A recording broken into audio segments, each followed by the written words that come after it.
Welcome to the Jack the Ripper podcast tour. This walk will take you through the streets of London's East End district of Whitechapel and back to a time when this neighbourhood lived in fear of the most notorious serial killer in history.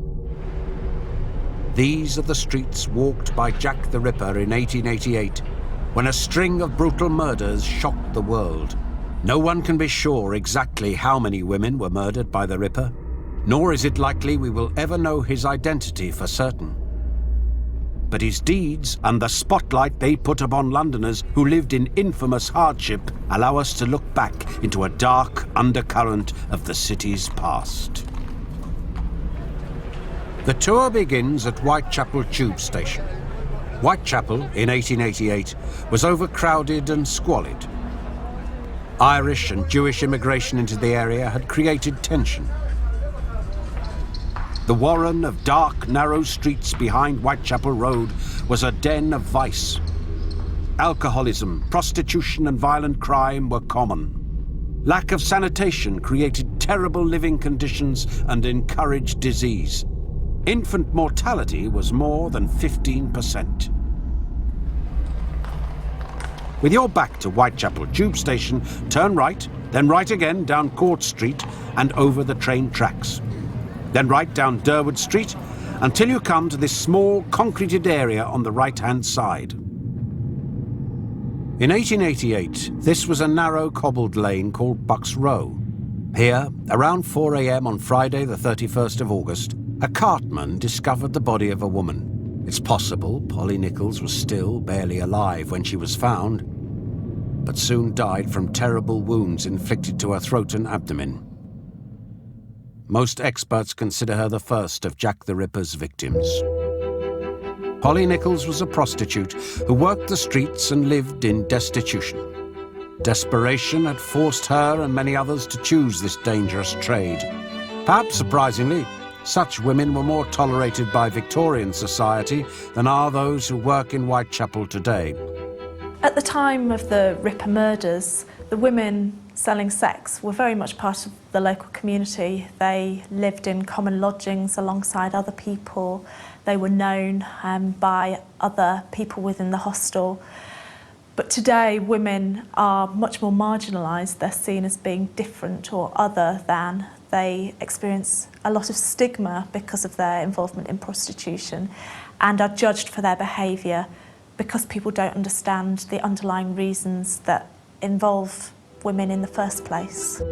The map we will be following is based upon one created by Charles Booth, a late Victorian philanthropist who conducted a survey of poverty in the East End. The map is colour-coded. Red indicated middle class, well-to-do. But off the main thoroughfares, the colours are darker. Dark blue indicates very poor and chronic want. Black for vicious, semi-criminal.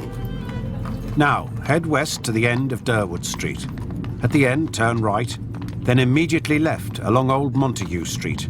About 200 metres down, turn right onto Gretorick Street, then curl left onto Hanbury Street. After crossing Brick Lane, you'll come to an old brick brewery on the right-hand side of the road. Near where this door is, once stood 29 Hanbury Street. The north side of the street was demolished in the 1960s, but the south side retains some of the street's original character. It was in the backyard of number 29, 8 days after the death of Polly Nichols, that the body of Annie Chapman was found. The horrifying mutilation of her body immediately suggested a link with the previous murder.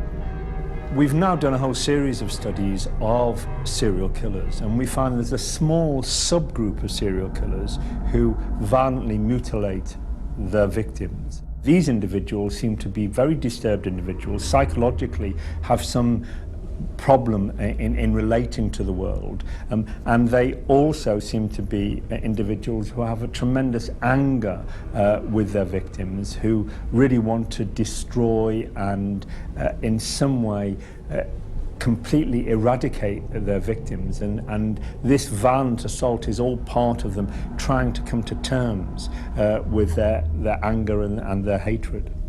The pressure was now mounting on the police to make an arrest. Elements of the press were beginning to suggest that the Metropolitan Police were dragging their feet.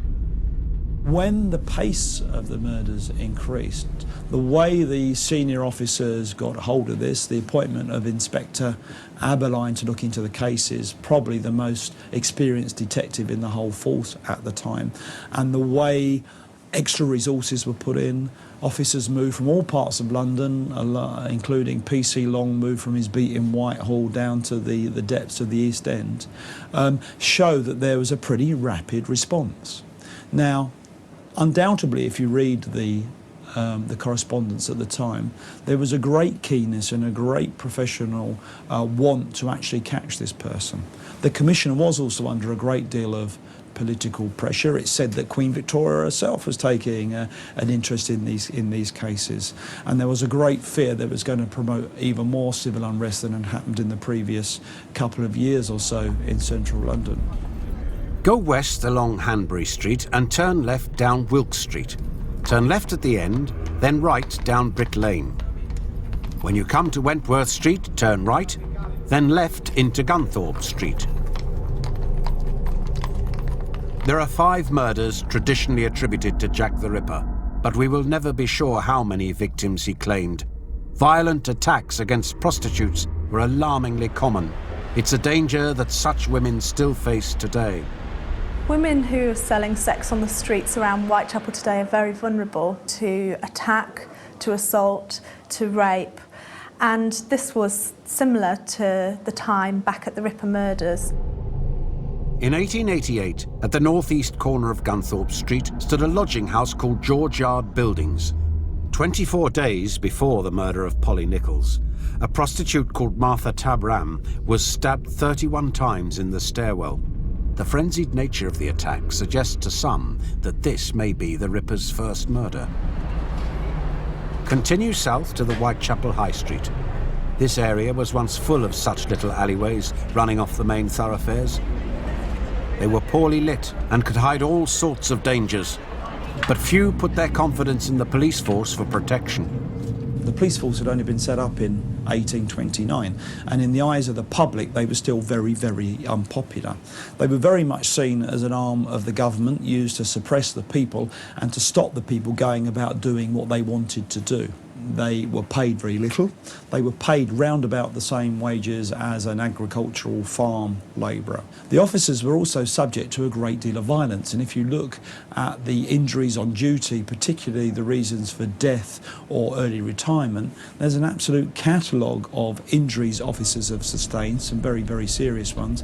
The officers didn't even, of course, have personal radios, so the only way they could summon help was to blow on their whistle. The idea being if you blew hard enough, an officer on a surrounding beat walking close to you would run to your aid. Cross Whitechapel High Street and go down Commercial Road. Turn right down Henrick Street, once known as Burner Street. On the right is a wall behind which is a school playground. In 1888, this was Dutfield's Yard, home to a sack-making business. And on the night of the 30th of September, this is where the Ripper struck again. But the body of Elizabeth Stride was not mutilated like the others. Some believe this means the Ripper was disturbed at his ghastly work. This left him unfulfilled. We found where offenders have been disturbed of a night, they have then tried to find another victim the same night, often in close proximity. It's as if they are all sort of charged up to commit the crime, and they've got to release that pent-up energy and excitement before they can sort of rest.